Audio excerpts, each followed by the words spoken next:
We have seen photos in the tabloid press that report to be real, when in fact they are composed of 2 or more photos. The results can be very convincing. For a moment, consider the implications. Because of today's advanced image processing capabilities, we will never again be able to believe what we see in a photograph. This is what makes this case so important, and yet it is also a story of exploitation and intrigue. On a relatively clear evening, Mr. and Mrs. Paul Trent captured 2 photographs of an unidentified flying object. I went out to check the rabbits, and feed the rabbits, and to check the eggs. And when I came back in, I looked up and saw this thing in the sky. Paul! Paul, get out of here, quick!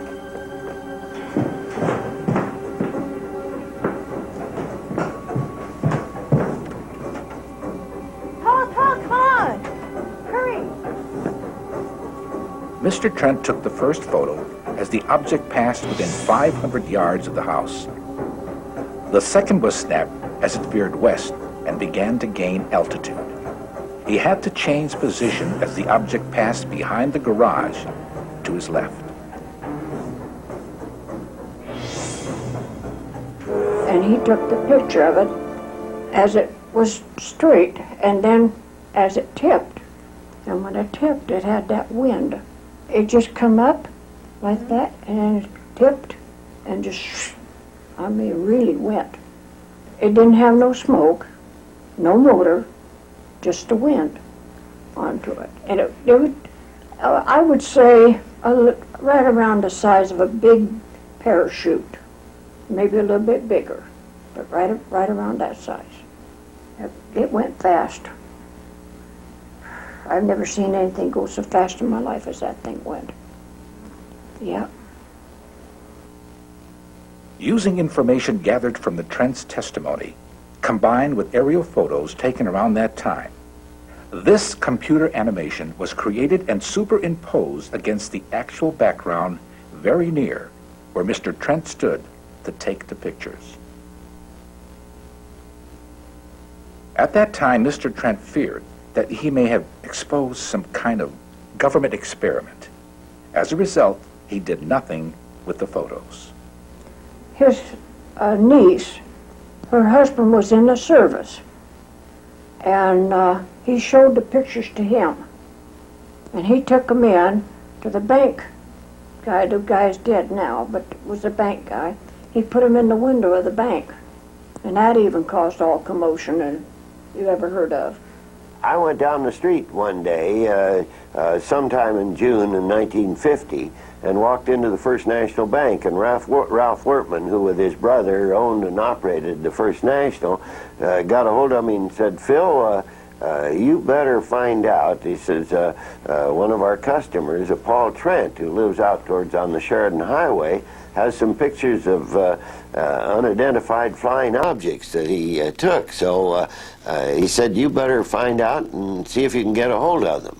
And so I came back to the office and talked to Bill Powell, who was our news editor at that time, and said, "Bill, go out to the Trents and see what you can find about the pictures." My publisher came in and says, "Bill, we have our 2 bankers, Paul and Ralph Wortman, have seen pictures of what appear to be authentic pictures of flying saucers. And will you chase the story down?" When Bill got out there, they couldn't find the negatives, as he told it at that time. And as a consequence, they searched, and they finally found the negatives rolling around on the floor under the Davenport. Bill Powell returned to the paper with the story and the negatives. I did my own darkroom work, in addition to punching out the news stories. And I projected the things on the wall to make sure that there were no strings holding these objects up. Unable to find anything wrong with the photos, they decided to run the story. Bill brought the negatives back in. We made pictures and had big zinc plates made of them and published them on the front page of the newspaper the 8th of June in 1950. And from that time on, we created a windstorm about what was going on these UFOs. By June the 11th, the story was run in the Portland Oregonian and the Los Angeles Examiner. And they took pictures of ours and put it in the news register. And then all kinds of people wrote into them to get that news register, that front page especially. Nationally known radio commentator Frank Edwards was fascinated with the story. He asked me if he could tell people they could send us a dime and get a copy of the telephone register, which is what was the name of the newspaper at that time. And I said, sure. In this correspondence to Frank Edwards, the register reported the mail request for the front page totaled 2,150. By August the 13th, the total had risen to 7,103, and the requests continued to come in. People sent dimes and dollars, and we had the whole room, boxes filled, and my brother and sister-in-law and my wife and I spent days and evenings opening letters and mailing out copies of the front page. He broadcast the story nationally, promoting copies of the photos. He also claimed to have personally taken 2 enlargements to the Pentagon in person. I was told they were the best civilian photographs of an unidentified flying object that the Air Force has ever seen, he said. Now, as nearly as I can recall, there were some government agencies in there. At first I thought it was FBI, but as I recall it now, I think it was more likely an intelligence branch of the Air Force. Well, he wasn't in the Air Force. He said he worked for the Air Force. Come out here from Arizona 4 different times. Went over the coast and be here. Official government involvement remained unclear. Some refer to the inquiries by the Air Force Office of Special Investigations. But Mrs. Trent specifically remembers the FBI. They came to the house, and this guy said he was an FBI guy. He had that billfold with the FBI thing onto it. It looked real. But he just come into the house. He says, "Can I come in?" And I said, "Yeah." Good evening. He said, I told him, "I haven't got nothing to hide." And he says, "Do you have any other photos of it?" I says, "No." And then's when he said, "Can I look?" And I said, "Look for what?" And he says, "I just want to search."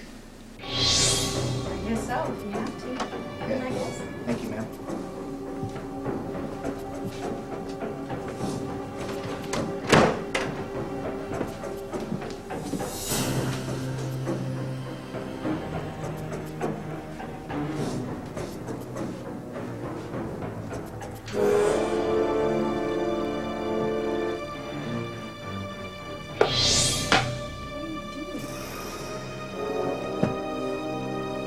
And so he just started in, dumped the stuff out of the dresser drawers onto the bed, went all through it, didn't find anything, done the same way with the chest of drawers.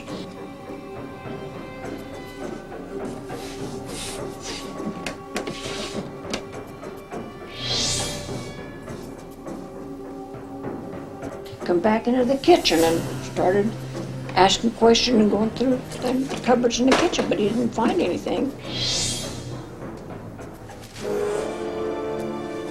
But he didn't put nothing back either.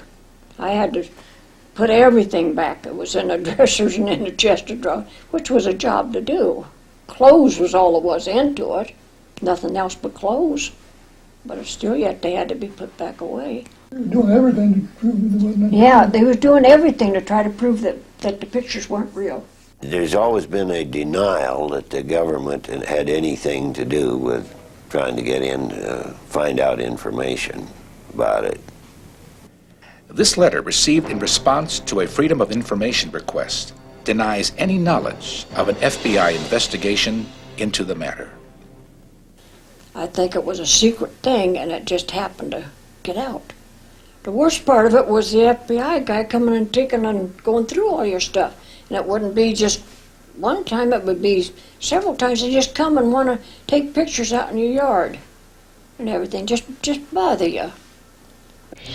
The Trents were flown back to New York City by the producers of We the People television show for a special appearance. And they were instructed to bring the negatives. We went back to New York on We the People television, and they tried to get us to say all different things, which wasn't so, but we wouldn't do it. If we couldn't tell it the way it was exactly, we weren't going to do it. Well, when they found out that we weren't going to do it, then they said, okay, we'll do it. Do it just the way you said it. So that's what we did. And they kept our negatives. We never did see them again. Typically, UFO hoaxes are accompanied by an effort to profit from the attention. This opportunity never seems to have occurred to the Trents, although apparently the value of the negatives did not escape the notice of others. And we had a great deal of difficulty finding the negatives. We couldn't find out who had them. UPI at that time said they didn't have them, and they appeared in Life magazine in August, and then they were reprinted all over in publications of books on UFOs all over the country. In 1968, Edward Condon was in charge of the official U.S. government project to examine the growing body of UFO evidence. It was then that the Trent case resurfaced. The negatives apparently turned up in the files of the INS, International News Service. The Trents were re-questioned, geological maps studied, and the conveniently rediscovered negatives were given a complete scientific examination. 1969, after the release of the Condon Report, William Hartman, case analyst for the study, gave this conclusion: an extraordinary flying object flew within sight of the witnesses. This was a bold statement, considering the majority of findings of the Condon Report. Still, detractors were adamant about proving the Trent photos were somehow faked.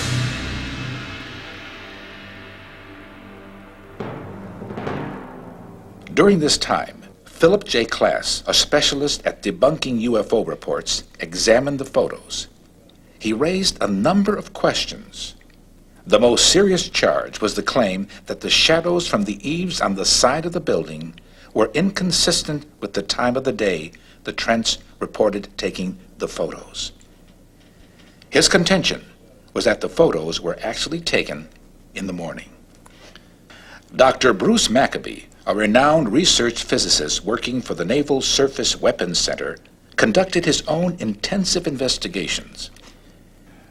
A skeptic had argued that it was physically impossible for anything but the sun to make shadows such as what appear under the eave of the Trent garage roof. And what I was able to show was that, first of all, the shadows that are there do not seem to be consistent with the sun. They seem to have been made by something larger in angular size than the sun. And second of all, I actually succeeded in photographing shadows made by a cloud in the east at sunset. Shadows on an east wall of my house. So in other words, it proved that a cloud could do that. In 1981, he published his findings, including an in-depth analysis supporting the view that, from the analysis of the brightness scale and exposure level of the unidentified object photos, I have concluded that the photos were not taken in the morning. Dr. Hartman had analyzed these pictures for the Condon Report and had very cleverly noted that the brightness of the elliptical bottom seemed to be too bright for some object that was close to the camera. And so he decided that perhaps the added brightness of the bottom was a result of atmospheric extinction, in which case it would be a long distance away, and he used a formula to calculate how far away it was. Then one of the skeptics came along and said, well, by the way, something called veiling glare could add to the brightness of the elliptical image of the bottom and thereby create the effect of being distant, even though the object was close by. And so the result of that was that, first of all, Hartmann's calculation indicated a distance of over 1 kilometer, but when the veiling glare was taken into account, the distance could shrink to 0. And then I discovered yet another correction factor to Hartmann's analysis. The veiling glare was the first correction factor. The next correction factor was the ratio of brightnesses of a horizontal versus a vertical surface. And when that was applied, I found that that sort of counteracted the veiling glare effect. And so the result of the improved calculation was, once again, that the object, if it was not a source of light by itself, must have been distant, 1 kilometer or more away.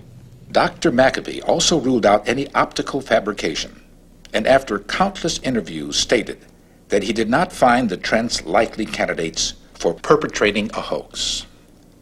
Dr. Maccabee concluded that the original results of the 1967 study held, stating, "The simplest and most direct interpretation is that the photos correlate with the witness's testimony." And finally, in 1971, they were returned to us by United Press International, and we got them back to the Trents at that time.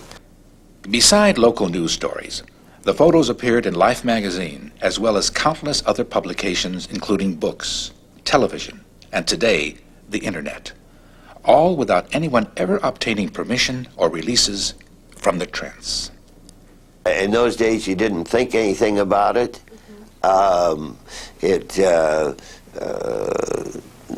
was I'm sure that we didn't get any signed releases from them. We didn't benefit in any way on it, and it may have been that after the negatives went back to the press service and they were in the hands of the press service for some 20 years, they may have reaped some benefit out of them, but they weren't ever purchased, and nobody ever went to the way we handled it. Nobody ever went to the Trents and asked them for a release on them. Everybody was writing me wanting pictures, so there was nothing I could do. All I would do was write back into it to get care of the news register and get a front page copy of it. It was all I could do, and that's what I would do. Today, the Trent's financial situation is not good. Mr. Trent has been plagued with physical problems, including a stroke in 1994, which left it difficult for him to talk. It is clear that the revenues from the photos may have made a difference in the lives of the Trents.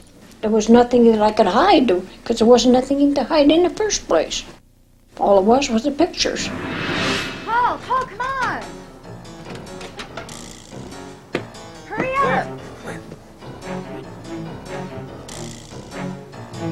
And they were not people that we thought that would come up with a fictitious scam. And they had made no effort to have them published. It was the only reason they were published is because we went out with Mr. Powell, and as a result of Mr. Wortman, we went out and got the negatives and brought them in and had the plates made of them.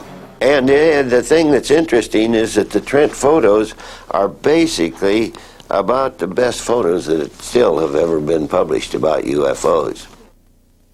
I definitely feel that this was as authentic as you could get. Well, the bottom line is I think that the technicalities of this go beyond their capability to have created the hoax. And second of all, if they had done so, I don't think they could have maintained the story that they made up. They could have maintained that story maybe for a few weeks during the first interviews. But then to be interviewed about it 10 years later, 17 years later, 10 years later by Frank Halstead, 17 years later by Hartmann, 19 years later by Jim McDonald, 25 years later by me, over and over and over and over again until she must have been sick of me calling. I don't think they could have done it. My conclusion is it was a real event. And I took the pictures of it. Was everything I did, we had too much trouble. Everybody coming in questioning us. But like I said, I would never take another picture at all. Never. Just too much publicity.